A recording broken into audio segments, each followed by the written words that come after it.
तो जैसे कि हम बात कर रहे थे इंट्रोडक्शन टू डिफरेंशियल इक्वेशंस के ऊपर, देखें हमने बात की थी डिफरेंशियल इक्वेशन क्या है। इक्वेशन ऐसी इक्वेशन जो कि जिसके अंदर at least one derivative of dependent variable with respect to independent variable हो, कम से कम एक डेरिवेटिव, ठीक है, इससे ज्यादा भी हो सकते हैं। और डेरिवेटिव किसी ऑर्डर का भी हो सकता है, फर्स्ट डेरिवेटिव हो सकता है, सेकंड डेरिवेटिव हो सकता है, थर्ड डेरिवेटिव हो सकता है, कोई डेरिवेटिव भी हो सकता है, ठीक है। अच्छा, फिर उसके बाद हमने देखा जी कि हमें इनकी जरूरत क्यों पड़ती है, डिफरेंशियल इक्वेशंस की जरूरत क्यों पड़ती है। फिर हमने एक एग्जांपल देखी, y d y by d x plus two x is equal to zero.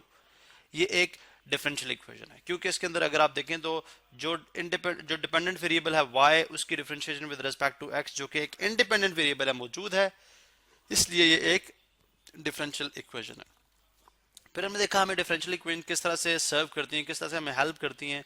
तो हमने एक जस्ट वेरी स्मॉल सा मॉडल क्रिएट किया कि अगर एक पत्थर जो है वो छत के ऊपर से नीचे गिर रहा है तो उसके ऊपर डिफरेंशियल इक्वेशन किस तरह से बनाई जा सकती है, ठीक है, जो कि अभी हमने डिस्कस की। जो कि अगर आप डायरेक्ट इस वीडियो पे आए हैं तो आई वुड रिकमेंड कि आप इस वीडियो को जो है वो स्टॉप करें, पहले प्रीवियस वीडियो से देखें ताकि वो एक सीक्वेंस बने। चलें देखें, जैसे फिर हमने बात की जी कि अगर डिफरेंशियल इक्वेशंस की नोटेशन की बात कर लेते हैं, इस लेक्चर के अंदर नोटेशन की बात कर लेते हैं और कुछ और करैक्टरिस्टिक्स डिस्कस कर लेते हैं डिफरेंशियल इक्वेशन के नोटेशन, ठीक है। डिफरेंशियल इक्वेशंस की नोटेशन देखें। डिफरेंशियल इक्वेशंस को फॉर एग्जांपल मेरे पास एक डिफरेंशियल इक्वेशन है, अगर मैं इसको लेबनिज, ठीक है, लेबनिज की जो उसने सिंबल दिया था हमें डेरिवेटिव का, अगर उसके सिंबल को यूज करूं तो मैं एक इक्वेशन को लेट्स से d2y by dx square plus 3dy by dx is equal to 4y is equal to 4y इस फॉर्म में लिख सकता हूं। दैट मेक सेंस, ठीक है। अच्छा, एक तो बात ये हो गई, ठीक है। अब इसमें देखें ये सिंबल यूज किए थे लेबनिज ने, ठीक है। ये इसी बात को अगर आप लेट्स से न्यूटन की फॉर्म में लिखना, आई मीन चलें लैग्रेंज की फॉर्म में लिखना चाह रहे हैं, ठीक है। मैं यहाँ पे अगेन लैग्रेंज की फॉर्म में लिखना चाह रहे हैं, Lagrange, I don't know the pronunciation of this name, ठीक है। तो इसको आप किस तरह से लिख सकते हैं, इसी डिफरेंशियल इक्वेशन को, दिस इज डिफरेंशियल इक्वेशन, ये जो है वो आपके पास एक डिफरेंशियल इक्वेशन है, डिफरेंशियल इक्वेशन, ठीक है। अच्छा, लैग्रेंज की फॉर्म में आप किस तरह से लिख सकते हैं, वो यूज करता है symbol F double prime of x for second derivative plus 3 times of F prime of x for first derivative.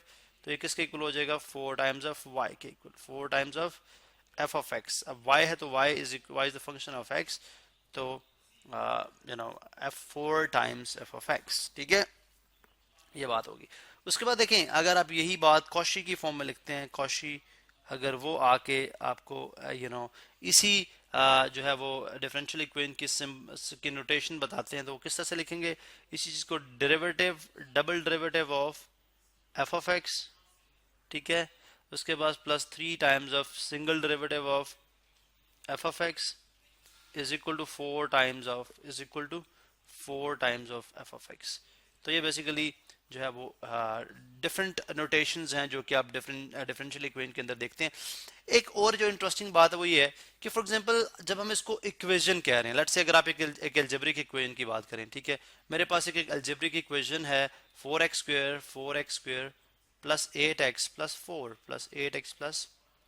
4 is equal to 0। अब ये इक्वेशन है, तो डेफिनेटली जब मैं इस इक्वेशन को सॉल्व करता हूं, जब मैं इस इक्वेशन को ऑन सॉल्विंग मेरे पास दो वैल्यूज आएंगी। जैसे अगर आप देखें तो 4x square mid term break कर लें, 4x square plus 4x plus 4x 4x plus 4x plus 2 plus 4, ठीक है, इज इक्वल टू 0। क्योंकि मिड टर्म ब्रेक में बेसिकली वही रिविजन है एक कि दिस इज द सम जो कि 8x है, अगर इसको मल्टीप्लाई करें तो 16x स्क्वायर आना चाहिए जो कि फर्स्ट और लास्ट टर्म का प्रोडक्ट है, ठीक है। So product is 16x square, some is 8x square, तो 4x स्क्वायर प्लस 4x जो कि इनको मल्टीप्लाई करो तो 16x स्क्वायर बनेगा, ऐड करो तो 8x बनेगा, ठीक है। इसका मतलब ये हुआ कि यहाँ पे हम अगर मैं इसको फैक्टर आउट करूं तो 4x x प्लस 1 एक factor and plus 4 then again x plus 1 is equal to 0, ठीक है। अब x प्लस 1 कॉमन आ गया यहाँ से, ठीक है, तो ये कितना रह जाएगा 4x plus 4 4x plus 4 is equal to 0, ठीक है। दैट मीन्स कि x इज इक्वल टू इधर x इज इक्वल टू -1, ठीक है, और 4x प्लस 4 इसके अंदर भी x equal to -1, so basically x equal to -1 is only solution. अगर आप इसको -1 को आप अच्छा, अब मजे की बात यह कि अगर आप इसी जो सोल्यूशन सेट आया है, ठीक है, अगर आप इसको वैल्यू इसमें इंसर्ट करो, ठीक है, 1 में, तो 4 इंटू -1 का स्क्वायर +1, तो 4 और प्लस 4 8, और यहाँ पे x -1 पुट करने से -8 आ जाएगा। That means 8 - 8 equal 0। तो वो इक्वेशन को सेटिस्फाई भी करता है। इसका मतलब है इक्वेशन की प्रॉपर्टी है ये। जब आप डिफरेंशियल इक्वेशन को डिफरेंशियल इक्वेशन कह रहे हो तो सबसे पहली बात है कि डिफरेंशियल, और बल्कि इसके कैरेक्टरिस्टिक थोड़े से डिफरेंट इस तरह से हैं कि जब आप एक अलजेब्रिक इक्वेशन को सॉल्व करते हो तो आपके पास जो सोल्यूशन सेट आता है वो नंबर्स होते हैं, दोज आर नंबर्स, जैसे x इक्वल टू -1 या ये repetitive factors, x equal to -1 twice आ रहा है, ठीक है, तो ये रिपीटेटिव फैक्टर्स हैं। लेकिन सम टाइम अगर दो फैक्टर्स आ रहे हो क्वाड्रेटिक इक्वेशन के अंदर तो बेसिकली दोनों नंबर्स होंगे। लेकिन इस केस में जब आप डिफरेंशियल इक्वेशन को सॉल्व करते हैं, डिफरेंशियल इक्वेशन की बात करते हैं, तो डिफरेंशियल इक्वेशन में जब आप इन इक्वेशन को सॉल्व करेंगे तो हमारे पास जो है वो इनका सोल्यूशन सेट जो होगा वो नंबर्स नहीं होंगे, बल्कि वो क्या होंगे, फंक्शंस, चलें, वो क्या होंगे, फंक्शंस और सेट ऑफ फंक्शंस और ग्रुप ऑफ फंक्शंस कह लें, क्लास ऑफ फंक्शन कह लें, कुछ भी कह लें, ग्रुप ऑफ फंक्शंस, ठीक है, बहुत सारे फंक्शंस होंगे, ठीक है। एक स्मॉल सी एग्जांपल यहाँ पे हम इसको जो है वो देखते हैं।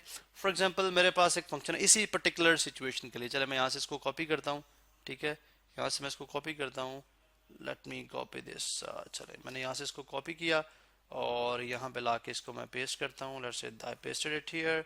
अच्छा, लेट्स से मेरे पास जो ओरिजिनल फंक्शन है, ठीक है, मेरे पास जो ओरिजिनल फंक्शन है एफ ऑफ एक्स, ठीक है, f of x is equal to है, अच्छा ये चले y इज इक्वल टू है e to the power of x, ठीक है। अब अगर मैं इसका डेरिवेटिव लेता हूँ, first derivative dy by dx, अब dy बाय dx का डेरिवेटिव क्या होगा, because I mean e to the power of x का डेरिवेटिव क्या होगा, डेफिनेटली वो ex होगा, because e raise to the power of x का derivative e raise to the power of x ही होता है, ठीक है। इसी तरह से अगर आप इसका सेकंड डेरिवेटिव ले लें d2y बाय dx स्क्वायर, तो वो भी क्या होगा, वो भी e to the power of x ही होगा, ठीक है। अब आपके पास 3 इक्वेशंस आई हैं, these are called solution set of the given let's say हम assume कर रहे हैं of the given differential equation, ठीक है। तो इस तरह से आपके पास सोल्यूशन सेट्स इस फॉर्म में आएंगे। अब अगर आप इन सोल्यूशन सेट को इंसर्ट करें तो ये उस डिफरेंशियल इक्वेशन को सेटिस्फाई भी करते हैं।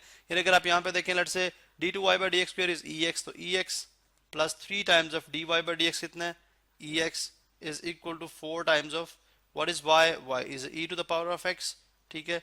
इसका मतलब 1 ex प्लस 3 ex कितना हो जाएगा, 4 ex is equal to 4 e to the power of x, 4 e to the power of x equal 4 e to the power of x।